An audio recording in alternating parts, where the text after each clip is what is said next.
आज फिर एक बार मैं आपको स्वागत करना चाहूँगा मेरे चैनल में। और आज देखेंगे सोलर पंप डिज़ाइन के बारे में। जैसे कि बहुत सारा क्वेश्चन आता है मुझे, सर मुझे सोलर पंप डिज़ाइन करना है, सर मुझे कौन सा सोलर पंप लेना है, सर मुझे मेरा घर के लिए चाहिए, सर मुझे मेरा एग्रीकल्चर के लिए चाहिए। तो आज देखते हैं वो एक वीडियो में एक वीडियो में तो हम कवर नहीं कर पाएंगे, उसके लिए 2-4 वीडियो बनाना पड़ेगा। तो फिलहाल पहला जो वीडियो है कैसे मतलब उसका बेसिक रिक्वायरमेंट रहता है, इसका वीडियो बनाते हैं और चलिए चलते हैं वो बेसिक रिक्वायरमेंट जानते हैं।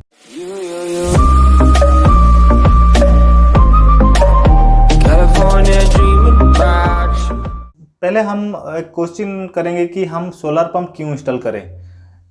जैसे कि हमारा कुछ मतलब वाटर रिक्वायरमेंट है, बट हमारा वहाँ पे इलेक्ट्रिफिकेशन का कुछ व्यवस्था नहीं है, तो वहाँ पे हम सोलर को जा सकते हैं। आप पहले से माइंड में रखिए कि ये सोलर सिस्टम थोड़ा कॉस्टली है और कॉस्टली आएगा। जैसे कि हम नॉर्मल इलेक्ट्रिक पंपिंग सिस्टम को लगाते हैं और ये ऐसा नहीं है, थोड़ा हायर कॉस्ट में आपको आएगा। तो पहले चलते हैं सोलर पंप के लिए हमें क्या क्या रिक्वायरमेंट पड़ेगा। पहले वहाँ पे आपको देखेंगे जो एरिया में आप लगाएंगे वहाँ पे आपको शैडो फ्री एरिया होना चाहिए। शैडो फ्री एरिया होना मतलब आप जो सोलर प्लेट को आप लगाएंगे, मतलब सोलर पैनल को आप लगाएंगे, तो सोलर पैनल के ऊपर आपको छाए नहीं आना चाहिए। क्योंकि ये क्या करता है, सोलर पैनल जो रहता है तो ये शैडो आने से आपको परफॉर्मेंस आपका लॉस होता है। तो ये एक तो पॉइंट हो गया है, आपको शैडो फ्री एरिया होना चाहिए। मतलब जिस एरिया में आपको सोलर पैनल लगेगा, मतलब जैसे कि 1 HP हो गया, 2 HP हो गया, 3 HP हो गया, आप जितना HP का आप सोचे होंगे या जितना पानी का सोचे होंगे उसके हिसाब से अगर आप प्लेट देखेंगे, मतलब कितना किलोवाट का प्लेट, वो एरिया आपका शैडो फ्री होना चाहिए। ये बारे में मैं पूरा इसके बारे में भी एक अच्छा सा वीडियो बना के लाऊंगा, कितना पावर प्लांट के लिए कितना एरिया लगेगा। फिलहाल इसमें हम एक रखते हैं पॉइंट, तो शैडो फ्री एरिया होना चाहिए। और शैडो फ्री एरिया होने के बाद हमारा वाटर सोर्स क्या है, वहाँ पे चेक करना पड़ेगा हमारा वाटर सोर्स क्या है।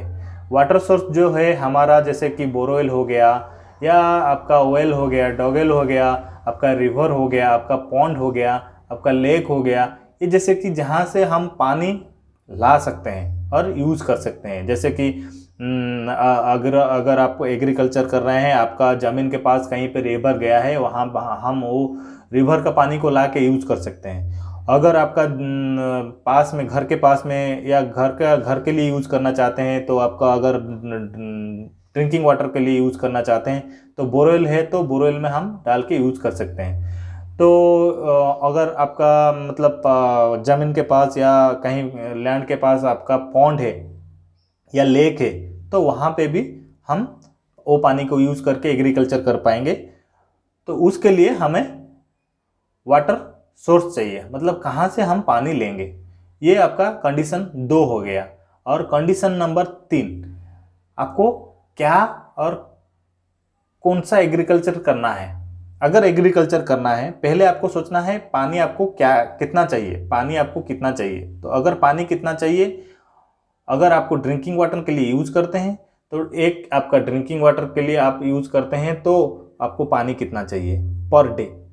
क्योंकि ये आपका रात में काम नहीं करता है। बेसिकली मैं आपको मतलब ब्रीफली जाऊंगा पंप के बारे में अगला वीडियो में, बट यहाँ मैं आपको समझाऊं। जैसे कि सोलर पंप हो गया, ओनली हमारा डे टाइम में काम करता है, हालांकि ये रात में भी काम कर सकता है। हम इसको मतलब आजकल का ज़माने में हम BFD वगैरह निकल गया है, हम उसको मतलब रात में भी इलेक्ट्रिक कनेक्शन दे के भी लगा सकते हैं। बट हमारा फर्स्ट प्रायोरिटी रहेगा, हम डे टाइम में ओनली चलाएंगे और पर डे के हिसाब से हमारा कितना पानी चाहिए, उसके हिसाब से हम पानी का रिक्वायरमेंट हमें जान लेना चाहिए।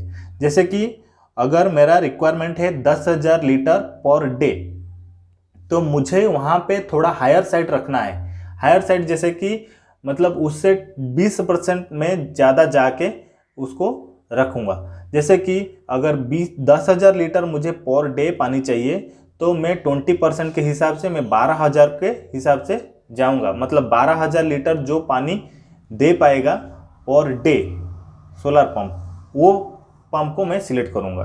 अगर आपको एग्रीकल्चर के मतलब के लिए पंप रिक्वायरमेंट रहता है तो आप कौन सा agriculture most of the time करते हैं, जैसे कि साल भर में क्या क्या एग्रीकल्चर करते हैं। एग्रीकल्चर में भी बहुत टाइप का पंप है, मतलब पंप लगता है, जैसे कि आपका हो गया राइस, हो गया आपका शुगर केन, हो गया, ये सब काफ़ी मतलब ज़्यादा पानी लेते हैं। बट अदर आप देखेंगे तो आपका चना हो गया, आपका गेहूँ हो गया, गेहूँ भी थोड़ा बहुत ज़्यादा पानी लेता है, आपका मूंगफली हो गया, ये सब थोड़ा बहुत कम पानी लेते हैं। तो उसके हिसाब से आपको हायर साइड, सब ऑलवेज आपको हायर साइड डिजाइन करना है और सोलर पंप सिलेक्ट करना है। तो उसके हिसाब से आपको चेक कर लेना है, मतलब आप कौन सा एग्रीकल्चर करते हैं, क्या एग्रीकल्चर करना चाहेंगे, तो उसके हिसाब से पंप सिलेक्ट कर लेना चाहिए।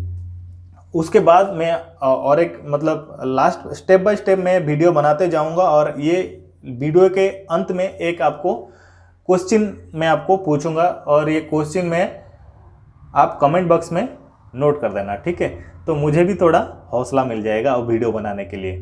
तो आज के लिए एक क्वेश्चन है, तो सोलर पंप डिजाइन के लिए बेसिक रिक्वायरमेंट क्या रहता है, ठीक है। सोलर पंप डिजाइन के लिए बेसिक रिक्वायरमेंट क्या रहता है, और अगला वीडियो में आपको क्या देखने आप चाहते हैं, तो वो भी कमेंट बॉक्स में मतलब टाइप करके बता सकते हैं, ठीक है। तो चलिए चलते हैं, आज के लिए इतना ही है। Thank you, bye bye.